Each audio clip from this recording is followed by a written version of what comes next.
Hello everyone, my name is Akal and I am a somatic therapist. If you'd like to find out a little bit more about what I do, you can check out my website, which I've posted down below this video.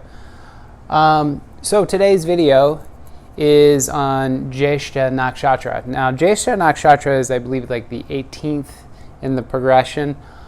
And just so you know, it's what a nakshatra is a nakshatra is, for lack of a better description, it's if you have a 360 degree circle, and if you follow the pathway of the moon and you divide that circle up into 27 and sometimes it's 28 segments, then what you're getting is a small slice in a pie, and that slice represents a nakshatra. Or another way to look at this is it adds kind of nuance to your overarching astrological placement in your natal chart.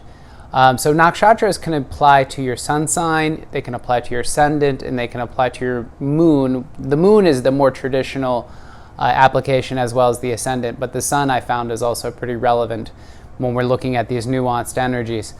So Jyeshta is within Scorpio, and it's the last nakshatra within Scorpio. An interesting thing happens between Scorpio and the next astrological sign, which is Sagittarius. So Scorpio always kind of represents like death and endings, but really what we're looking at is this idea of transformation. Now, all the base energies within Scorpio are underlined by this, what they say, tamasic impulse. So the primary level, Jyeshta Nakshatra, operates as a tamasic impulse. Or Scorpio, all the nakshatras within Scorpio also have this tamasic energy as his basic impulse. Now what that means is inertia. It also means, and I don't mean inertia like these people are lazy or slow or something like that. What I mean is that it's something that glues you or anchors you into the material. So in the way you could say inertia would be like the vibration of a rock. Well, a rock still has movement. I mean, on an atomic level, the rock is still shifting and changing. There's movement there. It's just is not, literally moving. So these folks, like I said, they're anchored within the material plane. So their purpose on some level lies in the material realm. Now, as you're getting towards Scorpio, as opposed to the previous almost third of the zodiac, when you get to Scorpio, what it's really about is it's about this, the realization that material things don't necessarily bring you happiness. They don't necessarily bring you joy. Scorpio, again, the idea, it's all about transformation. So this is transformational energy. So now looking at Jyeshta specifically, being the last nakshatra within Scorpio, it is the sort of the epitome of this transformative process from materialization to spiritualization. So Jyeshta is all about learning how to, spiritualize one's mission in life. It's, again, early on, the impulse in this nakshatra is initially it's towards a certain religiosity. But again, it's also materialistic. So it's materialistic and kind of religious or somewhat spiritual in nature. So there's a contradiction sort of built into a lot of Jyeshta natives initially.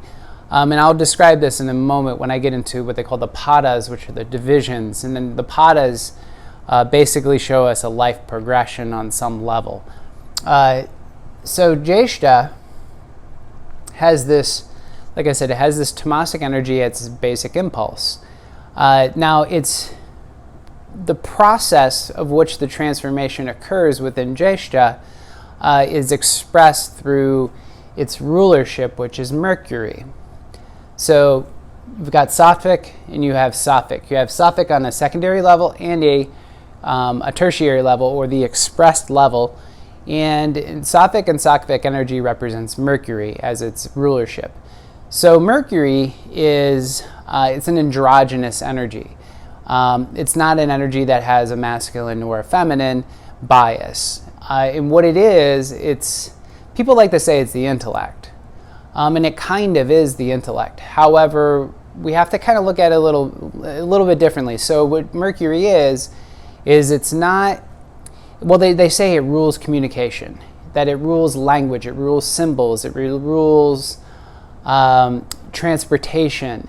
But what we're really talking about here is it's Mercury that you can think about this as along with like a child, right? So a child is born into the world and it's not aware of its separation yet. It's not aware of the separation entirely from everything around it. It hasn't really developed that filter yet. Mercury, in some ways, represents the tool in which we close the distances in between ourselves and the other person or the other thing or whatever that may be. So Mercury's spiritualization process is about closing the distance between things. So it gets associated, like I said, with travel and communication and movement and things like that. The impulse is within the nervous system. It's within the brain. Again, it's not the symbols themselves. It's not the technology. It's not those things. It rules over those things. But it is in of itself the process of that closing the gap between the separations. Now what I mean by separation is that you and I perceive ourselves as separate. But when we communicate, there's a common language that sometimes can be found, which will create a unifying quality, or sometimes, communication obviously can take you the other direction as well. In this particular case of Jyeshta, this Mercury energy is what's being expressed out. Now there's a pivot point here though. So on its base level, this is more my supposition as to what these gunas, or these fundamental energies, how they combine. So what we have here is, like I said, the basic impulse of Jyeshta Nakshatra has this tamasic energy or materialization impulse. Then it's Sattvic is how it's expressed. Now Sattvic is neutral. So it's the neutral mind. It's the clear mind. It has the ability to be reasonable and to perceive this or that. So it is not this, nor it is that. It can perceive those things. So with this particular sign, we have some degree of objectivity that's built into it. So tamasic energy and sattvic energy, those two energies, when they're combined, it feels like Rahu. Now what Rahu is the north node in astrology. It's the north node of the moon. The north node of the moon represents, the story of Rahu is it's the head without a body. I mean, there's stories about dragons and things like that too, and I'm not going to get into that. So just think about it, the head without a body. So the head is like all the mental intensity here. So with Jyeshta, we have this baseline internal energy that's driven. It's obsessive. That's what Rahu is. So their internal environment has this pushy, obsessive, forceful quality. This could or may not be expressed out into the world. Now, how that's expressed in these folks, like I said, goes back to Mercury. It goes back to this intellect, one's psychology, one's way of expressing their soul out into the world through the intellect. But now there's a thing about Mercury, though, where there's a differentiation that has to be said. When I'm talking about Mercury, there's kind of like immature Mercury and kind of mature Mercury. So mature Mercury, what it takes you toward is wisdom. And I like to think about like wisdom as being knowledge, which is obtained through a hungry mind, which Mercury creates, plus experience. So it's not just conceptual. The intellect one sometimes can become very contented with concepts, and we can sort of hold on to those concepts, those ideologies, as being what it's about, and it's not. the ideology and the concept isn't the point when it comes to, I guess, the bigger picture.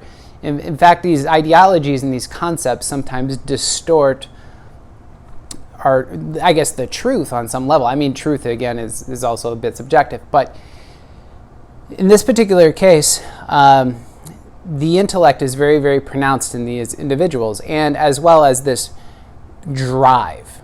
Now, this drive initially is materialistic. Again, that primary impulse is this materialism. And Rahu is a materialistic kind of placement that ultimately determines, in some ways, your obsessions or your drive in life. Now, the path for Jyeshta Nakshatra is what they call Artha. Artha means directed action. Directed action, well, it kind of makes sense when we're looking at, again, this base attitude energy of Rahu that exists within these folks. So Artha, this directed action. So again, and it's not necessarily positive or negative. That's the thing about Artha as a I guess a path in general. And the other paths are there's Dharma, which is sort of more like a principled path, and then there's Moksha, which is a path towards enlightenment, and then there's the other path, which I'm for some reason I'm blanking on at the moment. So Kama, K-A-M-A. So Kama is basically the pursuit of one's desires. So in this case, directed action. And when we combine these two energies, we end up getting, again, sort of obsessive and the ability to be very, very intelligent. So these folks have to cultivate wisdom, though. That's their spiritualization. That's their process here. And, these folks obviously don't have to, but there's something that happens. And we have to look at the padas here, the divisions within Jyeshta Nakshatra. And there are 4. And so the padas, I don't know if you guys can see this, the first is Jupiter. So Jupiter is, you can look at the padas as a progression too. So each Jyeshta native, to some degree, has all 4 of the padas, but there's one that's usually emphasized based on their birth placement. However, just because there's an emphasis doesn't mean they don't go through the other 4, or the other 3 stages, rather. So what we have here is we have Jupiter in the first stage, Saturn in the second stage, Saturn again in the third stage, and Jupiter in the final stage of Jyeshta's progression. So Jupiter early on means religious. And again, but this is hypocritical religious usually. In this particular case, we have folks that are kind of conflicted by material things and this sort of desire to realize something higher, because that's what Jupiter does. Jupiter is expansive high-mindedness. So we can kind of look at the first phase of Jupiter being kind of Jupiter as it's related to, let's say, the energy of Sagittarius. Again, very high-minded. Think about the arrow being shot. Big ideas, big concepts. So, however, again, these folks, they're not here necessarily to express those material things. They're here to progress spiritually. So there's some austerity that happens here with these folks, some poverty possibly. And the reason I say that is because the second pada is Saturn. So there's usually some sort of event or situation that rises in these individuals' lives that force the opposite of Jupiter. And I don't want to say Saturn and Jupiter are opposite signs. They're kind of not, but sort of in a way. So Jupiter drives you towards spiritualization through expansive process. Saturn drives you towards spiritualization through contraction. Or pain, fear, and suffering. Hooray! Unfortunately, again, pain, fear, and suffering are massive evolutionary tools in human life progression. Sorry. No one wants to fixate on our shadows and our pain, fear, and suffering. We all want to feel positive all the time, but these folks get a big slap in the face. They get a big slap in the face at some point that says, no, the material things are not for you. Again, some sort of event comes along and whacks them. So they're being forced in some ways to evaluate the need for material things in their life. And what does this mean? And so I also kind of think about one of the generalizations they often make about Scorpio. Scorpio people sometimes are described as minimalists.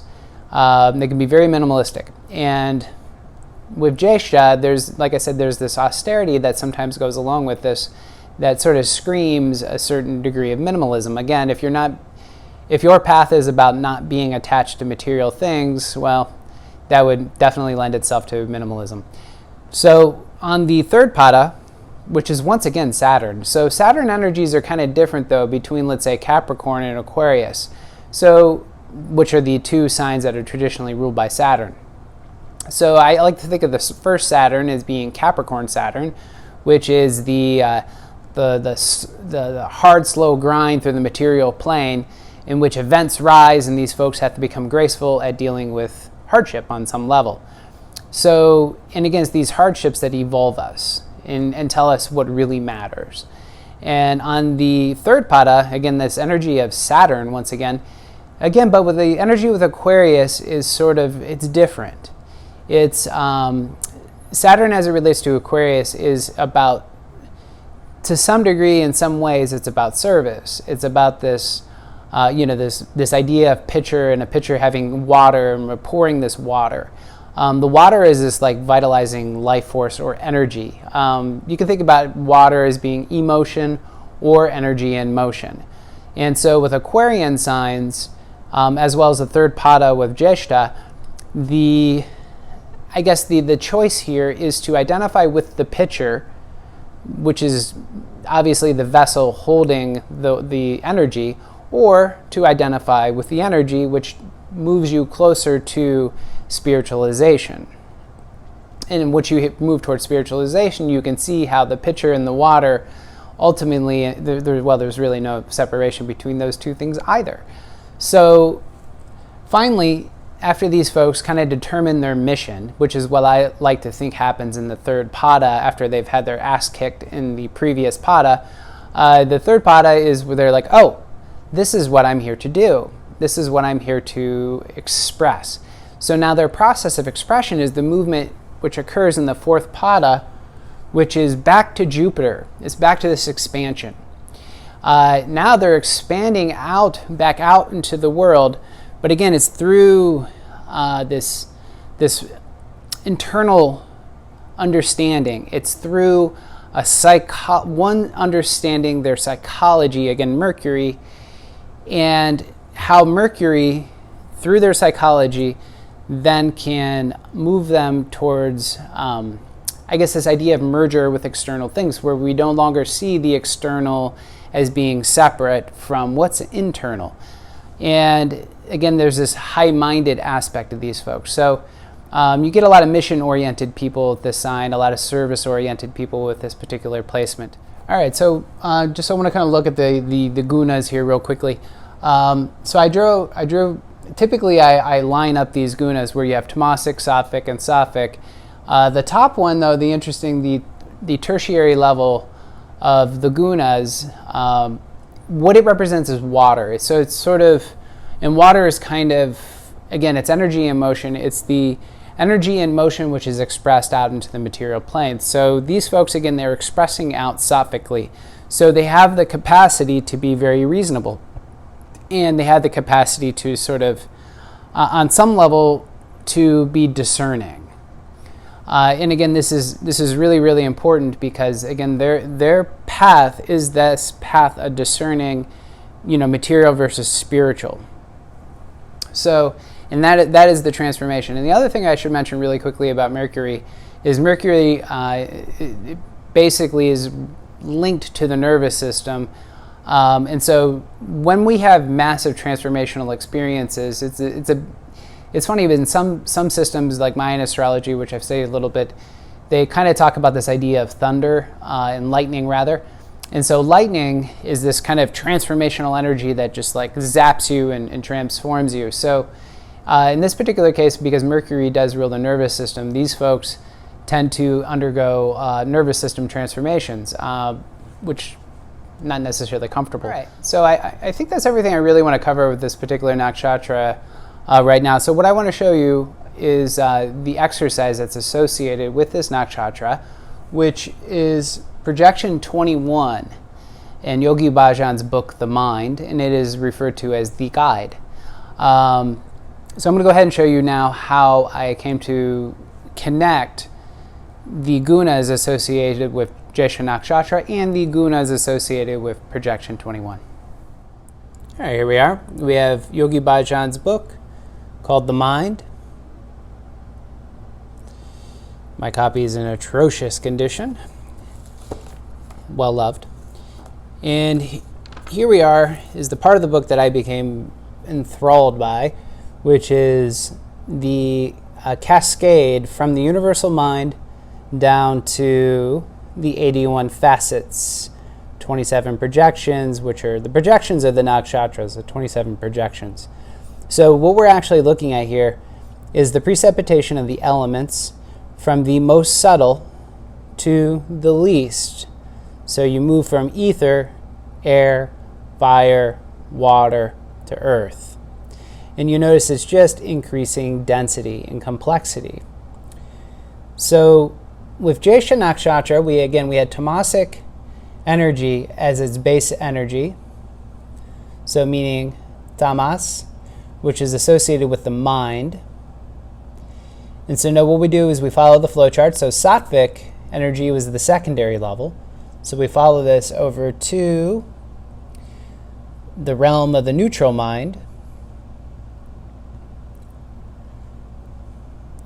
So we have tamasic, then sattvic, and then we have more sattvic energy.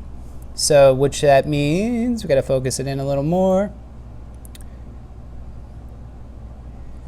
So we got this additional neutrality, which says judging positive environments through intuition. And that is 21, the guide. I think that's something I didn't mention too much, is that with all that sattvic energy with this particular placement, we get a fair amount of clarity, particularly if it's cultivated. And this is intuitive clarity. And intuition is like it's sort of that what brings you into wisdom, even though, like I said, this sign is ruled by Mercury, which is very intellectual.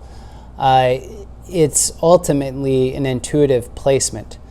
And again, because it's the ability to have objectivity to some degree, and it's also because these four folks are forced through those two padas to, the middle two padas rather, to kind of collapse inward on some level, which means that they are there to kind of harmonize with their intuition. So projection 21 is the guide. The exercise is Kirtan Kriya, which I'll show you in a minute. And here's the exercise. And it's done for various amounts of time, which I'll explain in a minute, because the timing on this one's a little different. And so here we are. So I'm going to go ahead and show you how to do this exercise in just a moment. All right, so we're going to go ahead and do Kirtan Kriya, or projection 21, the guide from Yogi Bhajan's book, The Mind. So Kirtan Kriya is actually really easy. It just requires time. And the reason why, I think it's interesting that Yogi Bhajan chose this particular exercise to go with this particular combination of the gunas. Because we have so much sattvic energy here, what we're attempting to cultivate is the neutral mind.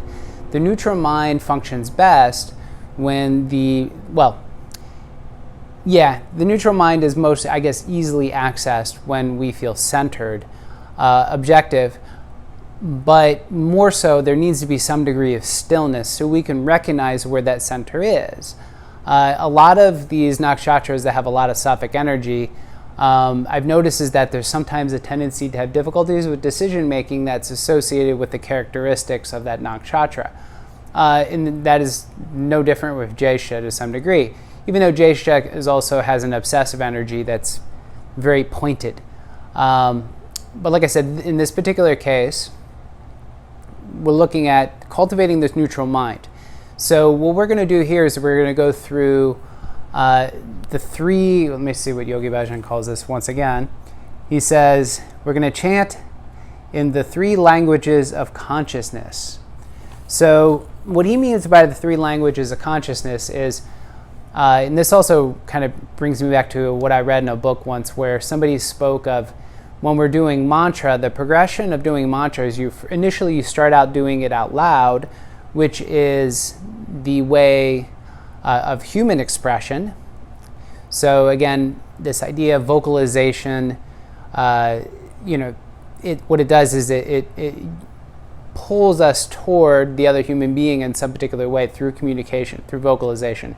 But in the case of mantra, it's still an outward expression. So then it says between lovers. So whisper is the second step in the progression of how to do mantra. The whisper is for lovers, it says. And again, it's still out loud, but it's only for the other to hear. It's not for everyone to hear. Like when you speak loudly, pretty much everyone in the periphery can hear as well. So a whisper is just for you and the other person. Now, the third way of doing mantra is silent, and it's the least crude, or it is divine. This is how consciousness is expressed divinely, or how our vocalization is expressed divinely. In the vocalization, in this case, is internal. With Jyeshta Nakshatra, again, this is an internalization process. These folks are being drawn inward through the contraction of Saturnian energy. So the mantra again is really simple. So what we're going to be doing is we're going to be playing the fingertips. So there's 4 sounds, or bij sounds, or essentially seed sounds we're going to be making. And with each one of these seed sounds, we're going to be playing the fingertips. Now, it's important that you actually put a little bit of pressure on the fingertips so that you can feel it. Again, all Kundalini Yoga kriyas or these kinds of meditations, what they do is they have multiple areas where the nervous system is being channeled into the center channel. Now, how this happens is through the individual, the ego, the personality, to essentially pull all their various dispersed energies of thought of the mind into that center channel, which one of the ways you do that is through feeling and sensing. It's through creating sound consciously and with awareness. And sometimes there's eye positions on the tip of the nose, etc., etc. So this particular exercise, the drishti, or the eye position, it can be at the tip of the nose, but I don't see any there's nothing specific here in terms of what Yogi Bhajan says you should do. So I suggest tip of the nose, or having the eyes closed and focused at the space between the brow, but not at the space between the brow, but back in towards the center of the head. So you want to have your eyes rolled inward and slightly backward. And let's see, the arm position, so your arms are straight. You want to make sure the elbows stay straight during this. And you have the hands resting on the knees. And again, what we're doing is we're going to be playing the fingertips while our hands are on the knees. And so the sounds are this. So the first sound is sa, S-A. So it's sa. And then the second sound is T-A, which is kind of sounds more like T-H-A. So it's ta. And then it's na is the next sound, N-A. And then ma, M-A. So it's sa, ta, na, ma, sa, ta, na, ma, sa, ta, na, ma, sa, ta, na, ma. And so you just continue. You're playing the fingertips, your eyes are in a particular position. Again, it's consolidating all this charge so you can access that neutral mind, which comes when you're centered. So the satanamas, I'm going to describe exactly in terms of the times and the durations here. So you're going to do it out loud for 5 minutes. Then you're going to do it as a whisper for 5 minutes. Then after the whisper, you're going to do it silent for 10 minutes. After silence for 10 minutes, you're going to come back out into a whisper again for 5 more minutes. And then finally, you finish out loud with 5 more minutes. So what you're getting here is you're getting equal time for the out loud, for the whisper, and for the silence. So you have 10 minutes, 10 minutes, and 10 minutes basically. Now you can change the time on this.